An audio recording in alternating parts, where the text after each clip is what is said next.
એટલે બાઈ ને ખાલી આનંદ કરવાનું મન થયું એટલે કીધું જોગી આપકી આંखें बहुत अच्छी है मुझे एक आंख दे दो એટલું કહી અને બાઈ ઓરડામાં કંઈક લેવા વઈ ગઈ આ બાજુ બાઈ ઓરડામાં કંઈક લેવા જાય અને આ બાજુ જોગીડો હાથમાં એક હાથમાં ખપ્પર અને એક હાથે ત્યાં આંગળી કરી અને આયા આંગળી રાખી સળાક કરતો ડોળો બહાર કાઢ્યો ભાઈ અને બાઈ ભિક્ષાનું દેવાનું લેવાનું લઈને આવી એક હાથેથી ખપ્પર મૈયા ભિક્ષા દે ઓર એ લે આમ જોયું તા તો આંખથી લોહીનો ફુવારો ઉડે આંખમાંથી અને ડોળો હાથમાં બાઈના હાથમાંથી ભિક્ષા લઈને આવી હતી પડી ગયું રાડ પાટી અરે જોગી तूने क्या कर दिया मैं तो ऐसे ही कह रही थी आपने आपकी आंख निकाल दी तेरी साधु 11 વર્ષનો બોલ્યો તો મૈયા तूने आंख मांगी मैंने आंख दे दी मुक्ति मांगी होती तो मुक्ति दे देता मैं मसंदर का शिष्य गोरख हूं मैं वो जो मांगो वो दे सकता हूं मैं मसंदर का शिष्य गोरख हूं मुक्ति मांगी होती तो मुक्ति दे आ भारत વર્ષના સાધુડા છે એ સાધુડા એને જન્મ દેવા વાળી કોક જનેતા છે માતાઓ બહેનોને હું કાયમના માટે કહું છું કોઈ સુરવીર કોઈ દાતાર કોઈ સંતને જન્મ તો માં આપશે ને એ કઈ ડાઉનલોડ થોડા થાય એ તો જનેતા જોઈ માં ધરાવીને ધાનનો નીપજે કુળવીર માળું ન હોય જનેતાઓની બહુ મોટી જવાબદારી છે અને એટલા માટે અમારો કવિ એમ કહે છે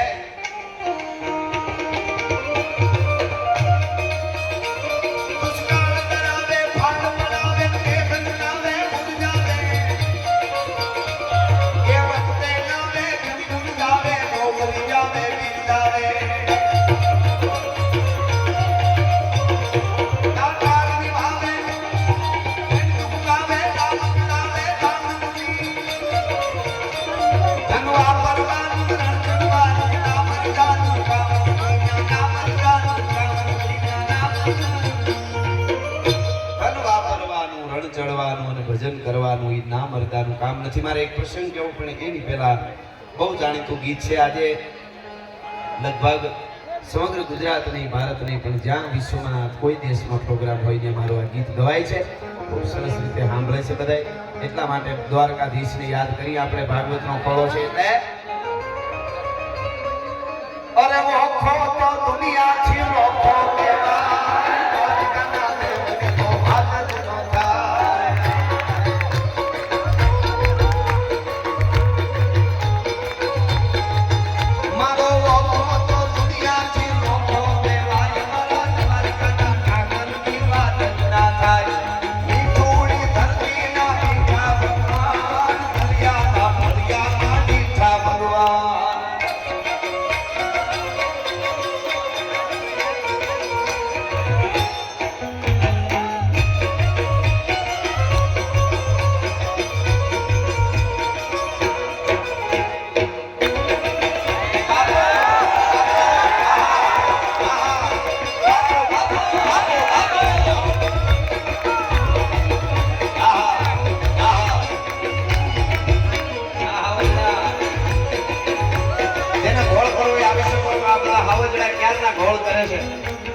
સનાતન માટે અમારે વાપરવો ઘણા આવા પૈસા ઉડાડતા બીજા હું વાતો કરતા ખબર તમને ખબર ન હોય બધા ક્યાંથી આવે છે એ અમને ખબર હોય તો તું બાકોર ઉડાડી મન કાઢીને ઉડાડવા એમ નથી થતું જેડે તેડેથી નથી એ કીરત હુદા કામ જો ચીરી જે ચામ તો રાણા રગત નીકળે ચામડા ચીરાવે એ રગત કાઢે અને આ તો આ સાધુડા શિવનું રૂપ છે સાહેબ આપણી હારે હોય એટલે આપણે ઓળખી જાય એવું ન માનતા હો કોઈ કે અમારી હારે છે કે અમારા બાપુનું બધું ઓળખી નહીં તમને ખબર જ નથી બાપુ શું છે આપણે તો અટાણ પ્રોબ્લેમ કેવો છે બપોર સુધી ગુરુ આપણું કયું ન કરે ગુરુ બદલાવ નાખે બપોર સુધી માનતા ન પડે બાપુ માતાજી બદલાવ નાખે ક્યાં જઈને ઉભા રહે હું શું કસોટીઓની વાત હા હા હા જલારામ બાપા જોગી જલિયાણ એના ગુરુ ભોજરામ એમ એની ન્યાય એટલે ત્યાં ફતેપુરમાં સેવા કરવા જલારામ આવે અને જલારામ બાપાને અડધી રાત સુધી કામ કરે છે થાકી ગયા પડતરતી હિયાળાની ઠંડી અને જલારામ બાપાએ ગુરુને કીધું ગુરુ મહારાજ હવે હું ક્યાં પડું થાકી ગયો છું દેશી ભાષામાં સૌરાષ્ટ્રમાં પડું એટલે ક્યાં હું એમ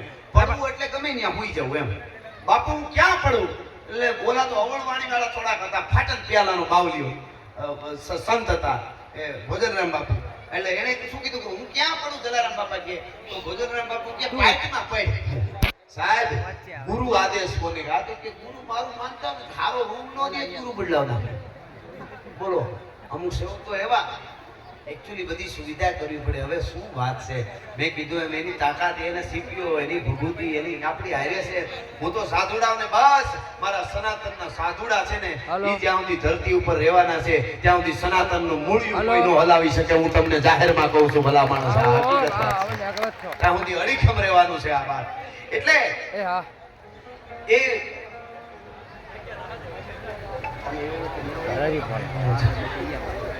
એ જરૂરી જ હશે તો જ કહેવાય. હોય પણ હું તો શું છે, અમારું આ સાચું ઘી છે. સાચું ઘી છે ને એ અફેર જાય તો અમને ન પહાય. સાચું ઘી જે ખાતા હોય એને જ દેવાનું. કોઈ દી સાચું ઘી ન ખાતું હોય ને એક ગ્લાસ પાઈ દો, ડોક્ટર ને આવતા વાર લાગે તો પ્રોગ્રામ પૂરો થાય. એવી પરિસ્થિતિ. હા, સરસ જોઈ. મેં કીધું છે કામની વાત તો જ આવે ને આયોજકો બધા. એટલે ફ્રેશ નહોતો, એકદમ કડકડ કરતી. આમ જો આમ તમારે લેવી હોય તો છૂટા જોતા હોય તો અહીં કાઉન્ટર ઉપર એ પણ મળી જશે. એ તો કૃપા હોય તો દઈ હગાય. આના ઘણા બધા નામ છે. આનું એક નામ છે દોલત. આ 2 વાર લત મારે. એક આવે ત્યારે લત મારે, એક જાય ત્યારે લત મારે. દોલત આવે ત્યારે પાછળથી લત મારે એટલે છાતી કાઢી નાખે. આપણે સમાજની જ્ઞાતિની ગામની જરૂર નહીં, ગોટો વળી જાય, હું જરૂર નહીં. જાય ત્યારે આગળથી લત મારે, વાંકો વળી ગયો. અમારે એક રૂપિયાની પેટીઓ ભરાતી, તેથી હક જ નહોતું લેવા દીધો. હવે 2 સાનો મનો એવી વાત છે. એટલે ત્યાં વાહ વાહ છે તો મારી આર્યા છે બધા. સરસ. એટલે ગુરુની વાત તમને કરતો, ગુરુ આદેશની વાત. જલારામ બાપા ને ભોજરામ બાપાએ કીધું કે પાઇટમાં કડકડતી હિયાળાની ઠંડી થીજી જવાય, પાણીમાં આંગળી નો બોળી હગાય એવા સમય. પાઇટ એટલે નદી હાલી જાય મોટો ધરો, સૌરાષ્ટ્રમાં એને પાઇટ કહે. એ પાઇટમાં જલારામ બાપા ખાબક્યા, અહીં સુધી પાણી ઉભા રહ્યા આખી રાત. સવારમાં વહેલા ભોજરામ બાપા નાવા ગયા, જોયું તો જલારામ બાપા અંદર ઉભા, પોતાના શિષ્ય. અરે જલા અહીંયા શું કરે છે? બાપુ આપે કીધું તું પાઇટમાં પડે. અને તેથી ભોજરામ બાપાએ કીધું કે જલા તું તો ફૂગી ગયો છો પરમાત્મા સુધી, હવે તારે મારી જરૂર નથી. જા વીરપુરમાં વયો જા, રોટલો ખવડાય અને માળા ફેરે. આવા ગુરુના વચન હતા. અટાણે ગુરુ આપણને હેરાન જ નથી કરતા. અટાણે તો આપણે ગુરુને હેરાન કરીએ છીએ. એવી વાત છે. અને લઈ લેવું હોય તો જ આપણે જઈએ બાપુ પાસે. અને આપણે હમણાં બાપુ એવું ઘણી જગ્યાએ ઓલા બાપુનું હમણાં બહુ ઉપડ્યું. આ ધર્મમાં ઉપડવાની વાત છે. આ ઉપડે નહીં, આ તો સ્થિરતા આપે, આ તો બેસે. ઉપડવાની વાત ઓલે માતાજી હમણાં સારું ઉપડ્યું છે કે તું ઉપડી જાય ક્યાંક નો. આ ઉપડવામાં આવતું જ નથી. આ વાત જ આખી જુદી છે. એટલા માટે હું કહું છું આપને, અરે દુનિયા